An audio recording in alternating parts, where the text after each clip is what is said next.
40 साल पुरानी बस्तर की बोधघाट परियोजना को राज्य की भाजपा सरकार ने फिर फाइलों से बाहर निकालने की घोषणा की है।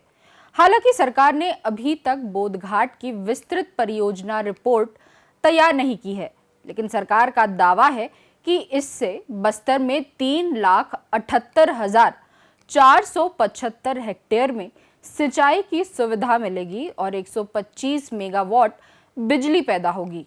साथ ही साथ लगभग 5,000 टन मछली का भी उत्पादन होगा। लेकिन सरकारी दावों से अलग इस परियोजना से विस्थापित होने वाले 56 गांवों के लोग अभी से विरोध में उतर आए हैं।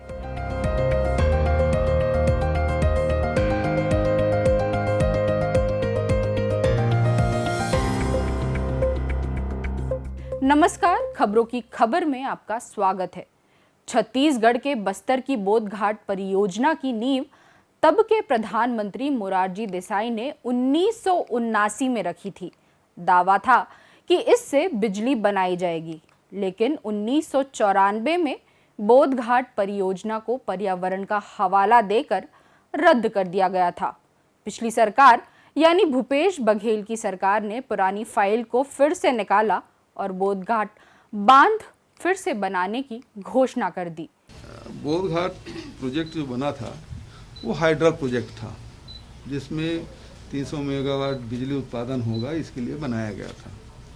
उसके अरविंद नेताम जी वगैरह ने विरोध किया, उसके बाद वो ठंडे व्यवस्था में चला गया। बीच में अभी जब उपचुनाव हो रहा था चित्रकूट का, उस सभा में नेताम जी के साथ भी मैं बैठा था, क्योंकि हेलीकॉप्टर रिफ्यूलिंग के लिए गया हुआ था, तो इसलिए हम लोग खाली बैठे हुए थे कार्यक्रम होने के बाद। तो मैंने नेताम जी से पूछा, आपने विरोध क्यों किया था? बोले क्यों, हाइड्रल प्रोजेक्ट था, यदि सिंचाई के लिए हो जाए तो कोई बात नहीं। और आज देखिए, हम लोग फॉरेस्ट राइट एक्ट के तहत सारे आदिवासियों को या परंपरागत रूप से जो निवास कर रहे हैं उनको हम जमीन दे रहे हैं। और आज के समय में आधुनिक युग में बिना पानी के खेती संभव है क्या? ये सब तब हुआ जब दुनिया भर में जलवायु संकट गहरा रहा है और बड़े बांधों को रद्द किया जा रहा है। आदिवासियों के विरोध को किनारे करके भूपेश बघेल बोधघाट पर अड़े रहे, लेकिन 2023 में उनकी सरकार चली गई तो मान लिया गया कि अब बोधघाट फिर से फाइलों में बंद हो गया है। लेकिन अब राज्य की भाजपा सरकार ने इस परियोजना को शुरू करने की घोषणा की है। बोधघाट परियोजना और रिवर इंटरलिंकिंग पर चर्चा हुई है और ये बोधघाट परियोजना के बनने से करीब 4 लाख हेक्टेयर में सिंचाई होगी और रिवर इंटरलिंकिंग से करीब 3 लाख हेक्टेयर में सिंचाई होगी और इस तरह से कुल 7 लाख हेक्टेयर में सिंचाई होगी। और बोधघाट परियोजना के बनने से 125 मेगावाट बिजली भी पैदा होगी, जल विद्युत पैदा होगी और करीब 4,000 टन मत्स्य का भी उसमें उत्पादन होगा। तो इसकी चर्चा हमने माननीय प्रधानमंत्री जी से की है। सरकार के पास विकास के दावे हैं, लेकिन बस्तर के जो 56 गांव इस बांध के डूब इलाके में आ रहे हैं, वहां के आदिवासी लामबंद हो रहे हैं। बोधघाट के विस्थापित इलाके से हमारे सहयोगी पुष्पेंद्र सिंह की ये रिपोर्ट। इस समय हम बीजापुर जिले के हेतालकुड़म गांव में मौजूद हैं और हेतालकुड़म गांव में करीब 56 पंचायतों के लोग एकत्र हुए हैं। 56 गांव के लोग, कहा यह जा रहा है कि ये 56 गांव वही हैं जो बोधघाट परियोजना से प्रभावित होने वाले हैं।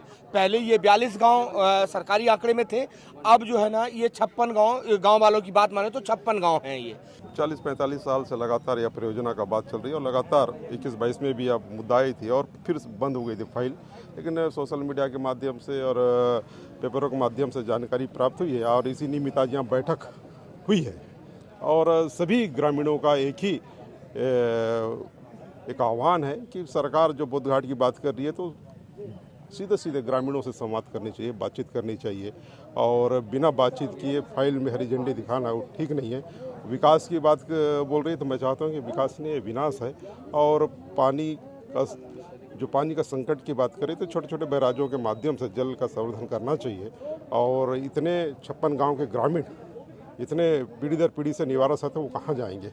तो यहाँ पूरे समय से यहाँ पर निवारस है, उनके पूजा पाठ देव स्थल सब यहीं पर है, उनको यहाँ से हटाना एक क्षेत्र के लिए पीड़ादायक है। तो हम चाहते हैं कि सरकार डायरेक्ट उनसे संवाद करे, बातचीत करे। और जो विकास की बात करती है तो मुझे नहीं, यहाँ पर विकास दिखाई नहीं दे रहा है। ये पूरा ग्रामीणों की बहुत बड़ी पीड़ा है और लगातार इसका ग्रामीण आह्वान कर रहे हैं और बंद करने की बात करते हैं और लगातार इसका विरोध करने की बात करते हैं। और सरकार से भी हम यही संदेश देना चाहते हैं कि ग्रामीणों की बात को सुने और उनका पक्ष रखे और यहाँ बोधघाट परियोजना का जो बांध बांधने की बात करती है उसका निराकरण करे और ग्रामीणों की बात को सुने।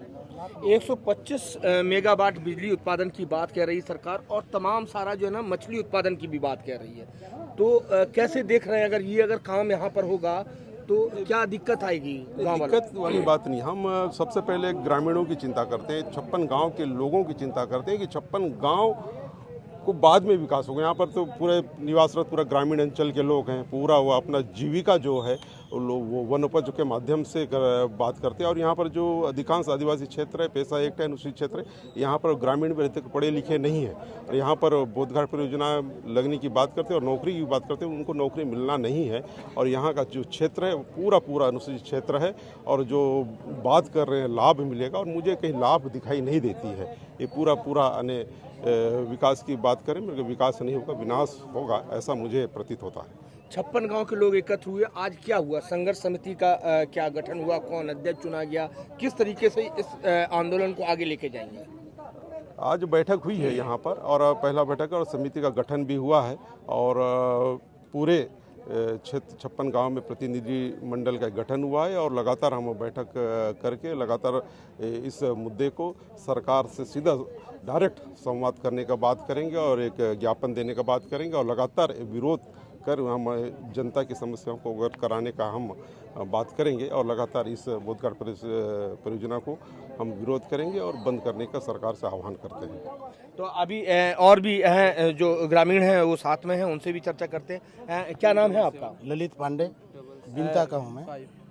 क्या आज जो बैठक हुई किस बात को लेकर बैठक थी? तमाम सारे जो ग्रामीण हैं है ना, किस बात को लेकर? आज सरकार विष्णुदेव साय ने फाइल लेके गया प्रधानमंत्री के पास।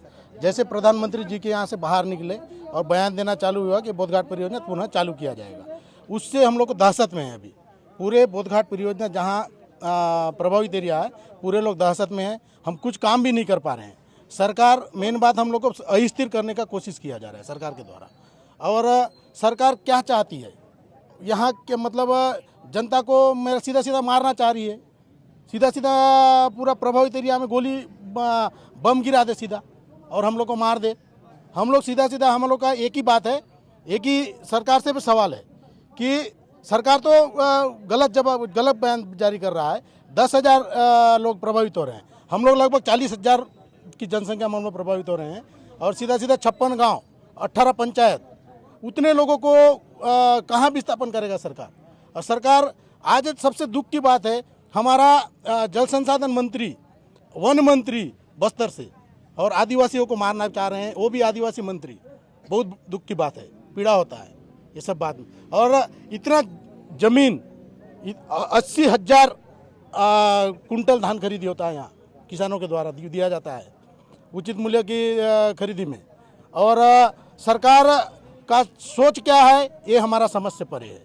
और इतना जंगल हसदेव को काट दिए, हसदेव बर्बाद कर दिए। अब बोधघाट परियोजना का पूरा जंगल बर्बाद करना चाह रहे हैं, प्रकृति को सीधा बर्बाद करना चाह रहे हैं सीधा। ये विकास नहीं है, ये विनाश है। अपने बारसूर में बसे हैं, उनका क्या विकास हुआ? कुछ विकास नहीं होने वाला है यहाँ। हम जो यहाँ से जमीन छोड़ के जाएंगे, हम यहाँ रहेंगे नहीं, हमारा क्या विकास होगा? ग्रामीण सरपंच है, तो मैं जो नाम बसंती राणा हो रहा है ना। हाँ, बोले। हम चोर दादा परदादा हम बोधघाट संघर्ष समिति बोधघाट का विरोध करू से हमके इतरो गांव के छांडून दूसर गांव में गेलो में हम चित्र जंगल झाड़ी रुक रही हमके कई हमके फायदा नहीं है। ऐसे का हम विरोध करूँ से हम तो 17 बोले भोपाल दिल्ली तक ले जाऊँ भाती ये जमीन के बारे में लड़ रहा तो मैं बोल उनसे बुहारी आई हूँ मन चो घरों हमें उन हिसाब में हम बोले हम दुख लागे से हमके बोध घाट बांध आए बोल में सपना ही लो सन हमके लागे से तो हम जो बेटा बेटी कहाँ जा दे कहाँ रह दे उन्हीं का हम विरोध करूँ से हम बोध घाट हमके बिल्कुल नहीं होते रहे और मोजा का के एक जन के घर में दे दे और बाकी जन घर में 10 जन आसो तो 10 जन काय कर दे उन्हीं का जे हमें इसमें तो नुकसान ज़्यादा है। देखिए 56 गांव के लोग ये देवी देवता अपना संस्कृति को और जो आज वन संपदा जो मिल रहा है बाकी जगह कहाँ मिलेगा। आज जो है ये जगह को छोड़कर दूसरा जगह जाना नहीं चाहते, भले हम जान देंगे लेकिन ज़मीन नहीं देंगे, ऐसा सबका राय है। और अपन इस ज़मीन जगह अपन दूसरा जगह लोग जाना ही नहीं चाहते। इसमें करीब 35 से 40 हज़ार लोग जनसंख्या है और आबादी उसमें 18 पंचायत है और उसमें 5 जिला है और उसमें लगभग विकासखंड 7 विकासखंड के लोग प्रभावित है और इसमें 40,000 के जनसंख्या में और 56 गांव के लोग प्रभावित हो जाए। ये गांव उजाड़ के अपना क्या विकास करेगी यदि सरकार के पास पर्याप्त बिजली भी है, अभी कोई बिजली का तो कमी नहीं है और यहाँ के लोग जब पानी में रहेंगे क्या विकास होगा क्या। 56 गांव के लोग तड़पते रहेंगे दूसरे जगह यहाँ वहाँ तड़पते तड़पते जान बचाएंगे, क्या वो विकास होगा क्या, नहीं होगा ना। तो ये हमारे साथ ग्रामीण है जो बोल रहे हैं ये विकास नहीं विनाश है और हम जान देंगे जमीन नहीं देंगे। पुष्पेंद्र सिंह, सीजी खबर। आदिवासियों के विरोध को देखते हुए यह अनुमान लगाना मुश्किल नहीं है कि आने वाले दिनों में बोध घाट परियोजना के खिलाफ आवाज और तेज होगी।